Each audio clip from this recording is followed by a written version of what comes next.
नमस्कार मंडळी, श्री स्वामी समर्थ. स्वागत आहे तुमचं माझ्या यूट्यूब चॅनलवरती.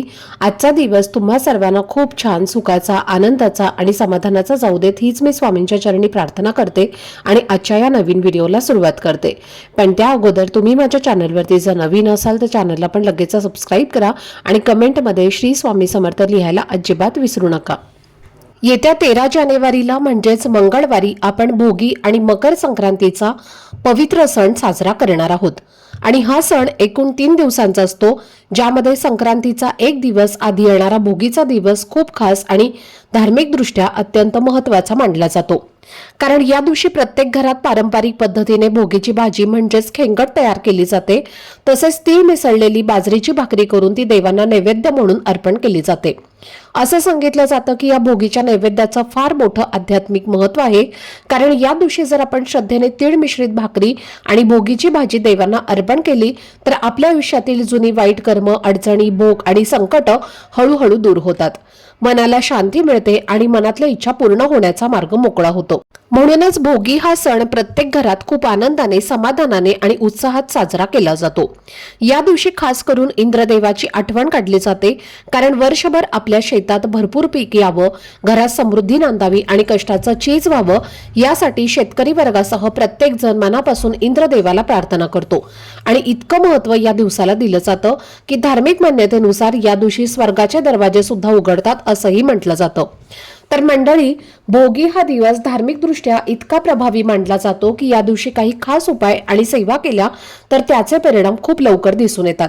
आणि म्हणूनच आजच्या या व्हिडिओमध्ये मी तुमच्यासोबत एक अतिशय सोपा पण खूपच प्रभावी असा उपाय शेअर करणार आहे, जो खास करून प्रत्येक आईने आपल्या मुलांसाठी जरूर करावा. मंगळवारी येणाऱ्या भोगीच्या दिवशी तुम्ही भोगीची भाजी नाही केली तरीही चालेल, पण जर आईने आपल्या मुलांच्या नावाने एक दिवा श्रद्धेने लावला तर त्या दिव्याच्या प्रकाशामुळे मुलांच्या आयुष्यातील दोष, अडथळे, संकट, विघ्न आणि अडचणी हळूहळू नष्ट होतात. अभ्यासात लक्ष लागतं, करिअरमध्ये प्रगती होते, नोकरी किंवा व्यवसायात यश मिळतं आणि मुलांच्या मनातल्या चांगल्या इच्छा पूर्ण होण्यास मदत होते. हा दिवा नेमका कुठे लावायचा, कोणत्या वेळेला लावायचा आणि तो लावताना काय भावना मनामध्ये ठेवायच्या, याबद्दलची संपूर्ण माहिती आजच्या व्हिडिओमध्ये मी तुमच्यासोबत शेअर करणार आहे. त्यामुळे व्हिडिओ हा स्किप न करता शेवटपर्यंत नक्की पहा, जेणेकरून तुमच्यापर्यंत योग्य ती माहिती पोहोचेल. आणि तुम्ही माझ्या चॅनलवरती जर नवीन असाल तर चॅनलला पण लगेच सबस्क्राईब करा आणि बेल आयकॉनला पण प्रेस करा, म्हणजे मी जेव्हा कधीही नवीन व्हिडिओज अपलोड करेन त्याचं नोटिफिकेशन सर्वात आधी तुम्हाला मिळेल आणि तुमचा एकही व्हिडिओ हा मिस होणार नाही. तर आजच्या या व्हिडिओमध्ये मी तुम्हाला जो एक अतिशय सोपा पण प्रभावी असा उपाय सांगणार आहे, तो उपाय तुम्हाला येत्या 13 जानेवारीला मंगळवारी येणाऱ्या भोगीच्या दिवशी करायचा आहे. आणि हा उपाय तुम्ही सकाळी किंवा संध्याकाळी तुमच्या वेळेनुसार तुमच्या सोयीप्रमाणे करू शकता. जर तुम्हाला हा उपाय सकाळी करायचा असेल तर सकाळी 9:30 वाजण्याच्या आधीच तुम्ही हा एक दिवा आपल्या मुलांसाठी लावायचा आहे. आणि जर काही कारणाने सकाळी वेळ मिळाला नाही तर अजिबात काळजी करू नका, कारण संध्याकाळी 6 वाजल्यापासून ते 9:30 वाजेपर्यंत तुम्ही हा दिवा श्रद्धेने आपल्या मुलांसाठी नक्कीच लावू शकता. तर मंडळी, हा उपाय प्रत्येक आईने आपल्या मुलांच्या उज्ज्वल भविष्यासाठी करायचा आहे. कारण हा दिवा लावण्यामागचा मुख्य उद्देश म्हणजे मुलांच्या आयुष्यात प्रगती यावी, अडचणी दूर व्हाव्यात आणि त्यांचा मार्ग अधिक सकारात्मक व्हावा. आणि म्हणूनच अगदी लहान मुलांपासून ते मोठ्या मुलांपर्यंत शिकणारी मुलं असोत किंवा नोकरी करणारी असोत, प्रत्येकासाठी हा उपाय करता येतो. हा उपाय फक्त मुलांसाठीच नाही तर मुलींसाठी सुद्धा तितकाच प्रभावी आहे. आणि जर तुमची मुलं शिक्षणासाठी किंवा नोकरीसाठी बाहेरगावी राहत असतील तरी सुद्धा आईने आपल्या मनापासून केलेल्या या उपायाचा परिणाम त्यांच्यावर नक्कीच होतो. कारण आईची भावना आणि प्रार्थना हे अंतर ओळखत नाही. तर असं मानलं जातं की भोगीच्या दिवशी केलेला हा दिव्याचा उपाय मुलांच्या आयुष्यातील वाईट भोग, जुने संकट, अडथळे आणि विघ्न दूर करण्यासाठी खूपच प्रभावी ठरतो. कारण दिवा हा ज्ञानाचा, त्यागाचा आणि प्रकाशाचा प्रतीक मानला जातो आणि दिव्याच्या ज्योतीमध्ये खूप मोठ्या प्रमाणात सकारात्मक लहरी असतात. आणि म्हणूनच आपण कोणतीही पूजा करायची असो किंवा कोणताही धार्मिक उपाय करायचा असो, त्याआधी सर्वात आधी दिवा प्रज्वलित करतो. कारण त्या दिव्याच्या प्रकाशातून आपली प्रार्थना, आपली भावना आणि आपली सेवा ही देवांपर्यंत पोहोचते आणि त्याचा सकारात्मक लहरी आपल्या जीवनात, विशेषतः आपल्या मुलांच्या आयुष्यामध्ये पसरत असतात. तर आता मंडळी, जो उपाय मी तुमच्यासोबत शेअर करणार आहे, हा उपाय वर्षातनं फक्त एकदाच म्हणजेच भोगीच्या दिवशीच करता येतो.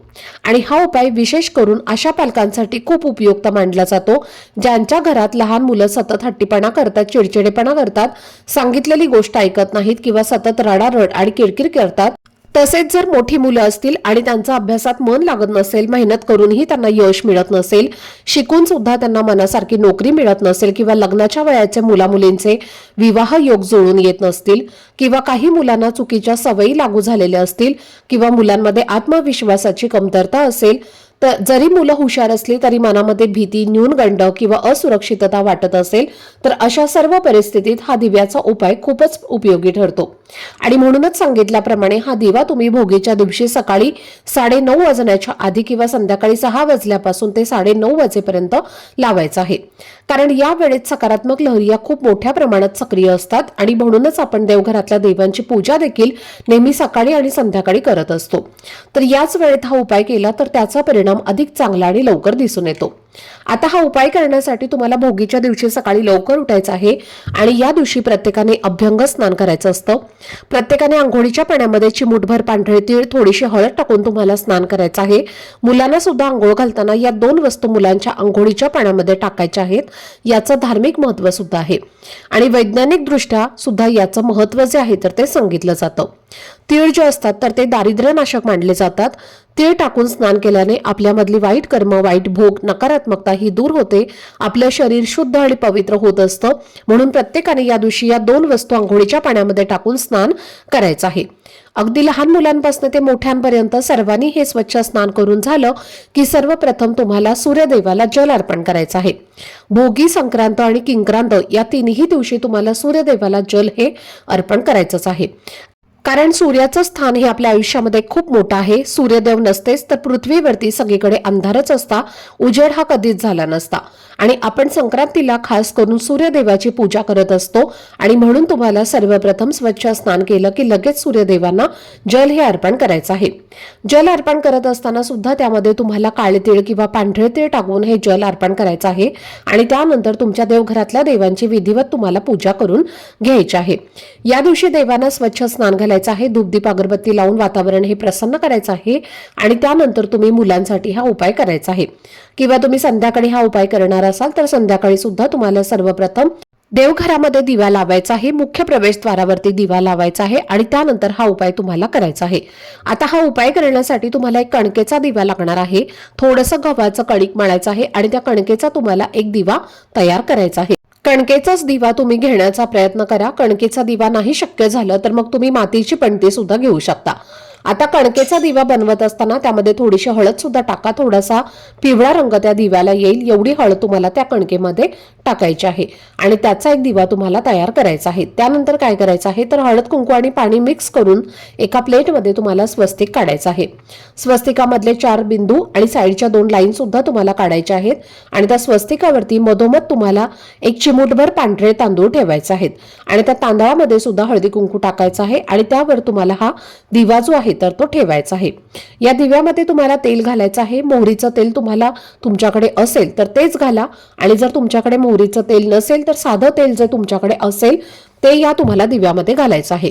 त्यानंतर 2 वातींची मिळून एक कापसाची वात तुम्हाला म्हणजे जोड वात तयार करायची आहे आणि त्या वातीला थोडंसं हळद कुंकू लावून तुम्हाला ती लाल पिवळ्या रंगाची बनवायची आहे. किंवा तुमच्याकडे जर कलाव्याचा धागा असेल, ज्याला रक्षासूत्र असं देखील म्हटलं जातं, तर त्याची वात तुम्ही या दिव्यामध्ये लावू शकता.